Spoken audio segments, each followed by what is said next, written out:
अगला अध्याय।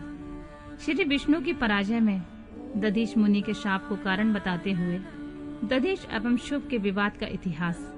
मृत्युंजय मंत्र के अनुष्ठान से दधीच की अवध्यता तथा श्री हरि का शुभ को दधीच की पराजय के लिए यत्न करने का आश्वासन।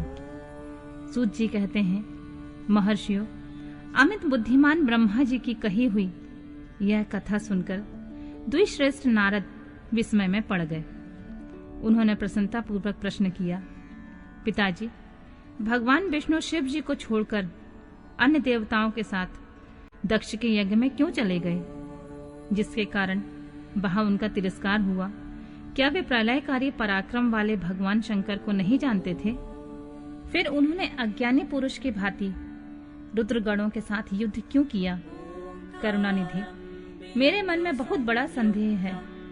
आप कृपा करके मेरे इस संशय को नष्ट कीजिए और प्रभु, मेरे मन में उत्साह पैदा करने वाले शिव चरित्र को कहिए। ब्रह्मा जी ने कहा, नारद, पूर्व काल में राजा शुभ की सहायता करने वाले श्री हरि को दधीच मुनि ने शाप दे दिया था, जिससे उस समय वे इस बात को भूल गए थे और वे दूसरे देवताओं के साथ दक्ष के यज्ञ में चले गए। दधीच ने क्यों शाप दिया, यह सुनो। प्राचीन काल में शुभ नाम से प्रसिद्ध महातेजस्वी राजा हो गए हैं। वे महाप्रभावशाली मुनीश्वर दधीच के मित्र थे। दीर्घकाल की तपस्या के प्रसंग से शुभ और दधीच में विवाद आरंभ हो गया, जो तीनों लोकों में महान अनर्थकारी के रूप में विख्यात हुआ। उस विवाद में वेद के विद्वान शिव भक्त दधीच कहते थे कि शूद्र, वैश्य और क्षत्रिय, इन तीनों वर्णों से ब्राह्मण ही श्रेष्ठ है, इसमें कोई संशय नहीं है। महामुनि दधीच की यह बात सुनकर धन वैभव के मत से मोहित हुए राजा शुभ ने उसका इस प्रकार प्रतिवाद किया। बोले, राजा इंद्र आदि 60 लोकपालों के स्वरूप को धारण करता है। वह समस्त वर्णों और आश्रमों का पालक एवं प्रभु है, इसलिए राजा ही सबसे श्रेष्ठ है। राजा की श्रेष्ठता का प्रतिपादन करने वाली श्रुति भी कहती है कि राजा सर्वदेवमय है। मुने, इस श्रुति के कथानुसार जो सबसे बड़ा देवता है वह मैं ही हूँ। इस विवेचन से ब्राह्मण के अपेक्षा राजा ही श्रेष्ठ सिद्ध होता है। च्वयनंदन, आप इस विषय में विचार करें और मेरा अनादर न करें, क्योंकि मैं सर्वथा आपके लिए पूजनीय हूँ। राजा शुभ का यह मत श्रुतियों और स्मृतियों के विरुद्ध था। इसे सुनकर भृगुकुल भूषण मुनि श्रेष्ठ दधीच को बड़ा क्रोध हुआ। मुने, अपने गौरव का विचार करके कुपित हुए महातेजस्वी दधीच ने शुभ के मस्तक पर बाएं मुक्के से प्रहार किया। उसके मुक्के की मार खाकर ब्रह्मांड के अधिपति कुत्सित बुद्धि वाले शुभ अत्यंत कुपित हो उठे और गरज उठे और उन्होंने वज्र से दधीच को काट डाला। उस वज्र से आहत हो भृगुवंशी दधीच पृथ्वी पर गिर पड़े। भार्गव वंशधर दधीच ने गिरते समय शुक्राचार्य का स्मरण किया। योगी शुक्राचार्य ने आकर दधीच के शरीर को, जिसे शुभ ने काट डाला था, तुरंत जोड़ दिया। दधीच के अंगों को पूर्ववत जोड़कर शिव भक्त शिरोमणि तथा मृत्युंजय विद्या के प्रवर्तक शुक्राचार्य ने उनसे कहा, तात दधीच, मैं सर्वेश्वर भगवान शिव का पूजन करके तुम्हें श्रुति प्रतिपादित महामृत्युंजय नाम से श्रेष्ठ मंत्र का उपदेश देता हूँ। त्रयंबकम यजामहे, हम भगवान त्रयंबक का यजन करते हैं। त्रयंबक का अर्थ है तीनों लोकों के पिता प्रभावशाली शिव। वे भगवान सूर्य, सोम और अग्नि तीनों मंडलों के पिता हैं। तत्व, रज और तम तीनों गुणों के महेश्वर हैं।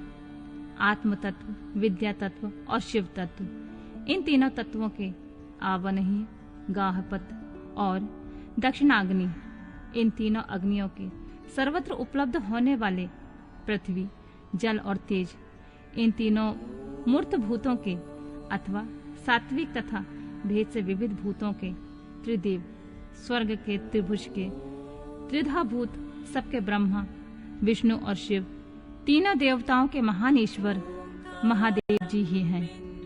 यहाँ तक मंत्र के प्रथम चरण की व्याख्या हुई। मंत्र का द्वितीय चरण है सुगंधिम पुष्टि वर्धनम। जैसे फूलों में उत्तम गंध होती है, उसी प्रकार वे भगवान शिव संपूर्ण भूतों में, तीनों गुणों में, समस्त कृत्यों में, इंद्रियों में, अन्य देवों में और गणों में उनके प्रकाशक सारभूत आत्मा के रूप में व्याप्त हैं। अतएव सुगंध युक्त एवं संपूर्ण देवताओं के ईश्वर हैं। यहाँ तक सुगंधिम पद की व्याख्या हुई है। अब पुष्टि वर्धनम की व्याख्या करते हैं। उत्तम व्रत का पालन करने वाले द्विश्रेष्ठ महामुनि नारद, उन अंतर्यामी पुरुष शिव से प्रकृति का पोषण होता है। महातत्व से लेकर विशेष पर्यंत संपूर्ण विकल्पों की पुष्टि होती है तथा मुझ ब्रह्मा का, विष्णु का, मुनियों का और इंद्रियों सहित देवताओं का भी पोषण होता है। इसलिए वे ही पुष्टि वर्धनम है। अब मंत्र के तीसरे चरण और चौथे चरण की व्याख्या करते हैं। उन दोनों चरणों का स्वरूप यूं है। उर्वा रुक में बंधनाय मृतो मुक्षीय मामृतात, अर्थात प्रभु जैसे खरबूजा के पक जाने पर लता बंध से छूट जाता है, उसी तरह मैं मृत्युंजय बंधन से मुक्त हो जाऊं, मैं अमृत पद से पृथक न होऊं। वे रुद्रदेव अमृत स्वरूप हैं, जो पुण्य कर्म से, तपस्या से, स्वाध्याय से, योग से अथवा ध्यान से उनकी आराधना करता है, उसे नूतन जीवन प्राप्त होता है।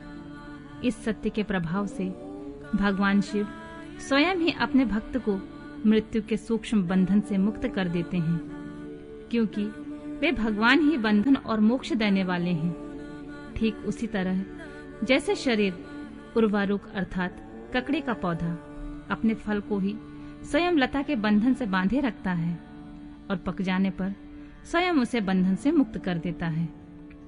यह मृत संजीवनी मंत्र है, जो मेरे मत से सर्वोत्तम है। तुम प्रेम पूर्वक नियम से भगवान शिव का स्मरण करते हुए इस मंत्र का जाप करो।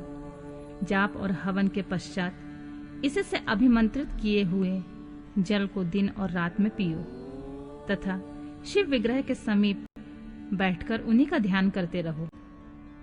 इससे कहीं भी मृत्यु का भय नहीं रहता। न्यास आदि सब कार्य करके विधिवत भगवान शिव की पूजा करो। यह सब करके शांत भाव से बैठकर भक्त वत्सल शंकर जी का ध्यान करना चाहिए। मैं भगवान शिव का ध्यान बता रहा हूँ, जिसके अनुसार उनका चिंतन करके मंत्र जप करना चाहिए। इस तरह निरंतर जप करने से बुद्धिमान पुरुष भगवान शिव के प्रभाव से मंत्र को सिद्ध कर लेता है। जो अपने दो कर कमलों में रखे हुए 2 कलशों से जल निकालकर उनसे ऊपर वाले 2 हाथों द्वारा अपने मस्तक को सींचते हैं, अन्य 2 हाथों से 2 घड़े लिए उन्हें अपने गोद में रखे हुए हैं और 2 शेष हाथों में रुद्राक्ष एवं मृग मुद्रा धारण करे हुए हैं, कमल के आसन पर बैठे हैं, सिर पर इससे चंद्रमा से निरंतर झरते हुए अमृत का, जिनका सारा शरीर भीगा हुआ है, तथा जो 3 नेत्र धारण करने वाले हैं, उन भगवान मृत्युंजय का, जिनके साथ गिरिराज नंदिनी उमा विराजमान है, मैं उनका चिंतन करता हूँ। ब्रह्मा जी कहते हैं, तात मुनि श्रेष्ठ दधीच को इस प्रकार उपदेश देकर शुक्राचार्य भगवान शंकर का स्मरण करते हुए अपने स्थान को लौट गए। उनकी यह बात सुनकर महामुनि दधीच बड़े प्रेम से शिव जी का स्मरण करते हुए तपस्या के लिए वन में गए। वहां जाकर उन्होंने विधि पूर्वक महामृत्युंजय मंत्र का जाप और प्रेम पूर्वक भगवान शिव का चिंतन करते हुए तपस्या प्रारंभ की। दीर्घ काल तक उस मंत्र का जप और तपस्या द्वारा भगवान शंकर की आराधना करके दधीच ने महामृत्युंजय शिव को संतुष्ट किया। महामुनि उस जप से प्रसन्न चित्त हुए भक्त वत्सल भगवान शिव दधीच के प्रेम वश उनके सामने प्रकट हो गए। उन्होंने अपने प्रभु शंभु का साक्षात दर्शन करके मुनीश्वर दधीच को बड़ी प्रसन्नता हुई। उन्होंने विधि पूर्वक प्रणाम करके दोनों हाथ जोड़कर भक्ति भाव से शंकर का स्तवन किया। मुने तदनंतर मुनि के प्रेम से प्रसन्न हुए शिव ने दधीच से कहा, तुम वर मांगो। भगवान शिव का यह वचन सुनकर भक्त शिरोमणि दधीच दोनों हाथ जोड़कर नतमस्तक हो भक्त वत्सल शंकर जी से बोले, महादेव देव, मुझे 3 वर दीजिए। मेरी हड्डी वज्र हो जाए और कोई भी मेरा वध न कर सके। मैं सर्वत्र अधीन रहूं, कभी मुझे दीनता न आए। दधीच का यह वचन सुनकर प्रसन्न हुए परमेश्वर शिव ने तथास्तु कहकर उन्हें वे 3 वर दे दिए। शिव जी से 3 वर पाकर वेद मार्ग में प्रतिष्ठित महामुनि दधीच आनंदमग्न हो गए और शीघ्र ही राजा शुभ के स्थान में गए। महादेव से अवध्यता वज्र में अस्थि और अधीनता पाकर दधीच ने राजेंद्र शुभ के मस्तक पर लात मारी। फिर तो राजा शुभ ने भी क्रोध करके दधीच पर वज्र से प्रहार किया। वे भगवान विष्णु के गौरव से अधिक गर्व से भरे हुए थे, परंतु शुभ का चलाया हुआ वह वज्र परमेश्वर शिव के प्रभाव से महात्मा दधीच का नाश न कर सका। इससे ब्रह्म कुमार शुभ को बड़ा विस्मय हुआ। मुनीश्वर दधीच की अवध्यता, अधीनता और वज्र से भी बढ़ चढ़कर प्रभाव देखकर ब्रह्म कुमार शुभ के मन में बड़ा आश्चर्य हुआ। उन्होंने शीघ्र ही वन में जाकर इंद्र के छोटे भाई मुकुंद की आराधना आरंभ की। वे शरणागत पालक नरेश मृत्युंजय सेवक दधीच से पराजित हो गए थे। शुभ की पूजा से गरुड़ ध्वज भगवान मधुसूदन बहुत संतुष्ट हुए।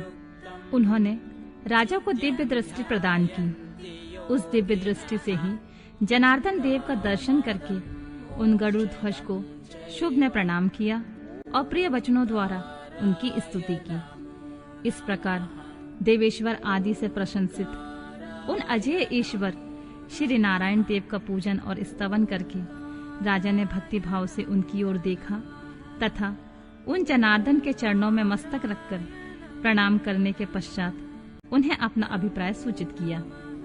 राजा बोले, भगवान दधीच नाम से एक प्रसिद्ध ब्राह्मण है जो धर्म के ज्ञाता हैं। उनके हृदय में विनय का भाव है। वे पहले मेरे मित्र थे।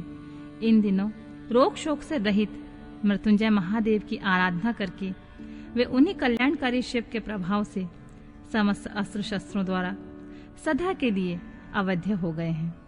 एक दिन उन महातपस्वी दधीच ने भरी सभा में आकर अपने बाएं पैर से मेरे मस्तक पर बड़ी बेग से अवहेलना पूर्वक प्रहार किया और गर्व से कहा, मैं किसी से नहीं डरता हूँ। हरे, वे मृत्युंजय से उत्तम वर पाकर अनुपम गर्व से भर गए हैं। ब्रह्मा जी कहते हैं, नारद महात्मा दधीच की अवध्यता का समाचार जानकर श्री हरि ने महादेव जी के अतुलित प्रभाव को स्मरण किया। फिर वे ब्रह्मपुत्र राजा शुभ से बोले, राजेंद्र, ब्राह्मणों को कहीं थोड़ा सा भी भय नहीं है। भूपते, विशेषतः रुद्र भक्तों के लिए तो भय नाम की कोई वस्तु है ही नहीं। यदि तुम्हारी ओर से कुछ करूं तो ब्राह्मण दधीच को दुख होगा और वह मुझ जैसे देवता के लिए भी शाप का कारण बन जाएगा। राजेंद्र, दधीच के शाप से दक्ष के यज्ञ में सुरेश्वर शिव से मेरी पराजय होगी और फिर मेरा उत्थान भी होगा। महाराज, इसलिए मैं तुम्हारे साथ रहकर कुछ नहीं करना चाहता। मैं अकेला ही तुम्हारे लिए दधीच को जीतने का प्रयत्न करूंगा। भगवान विष्णु का यह वचन सुनकर शुभ बोले, बहुत अच्छा, ऐसा ही होगा। ऐसा कहकर वे उस कार्य के लिए मन ही मन उत्सुक हो प्रसन्नता पूर्वक वहीं ठहर गए।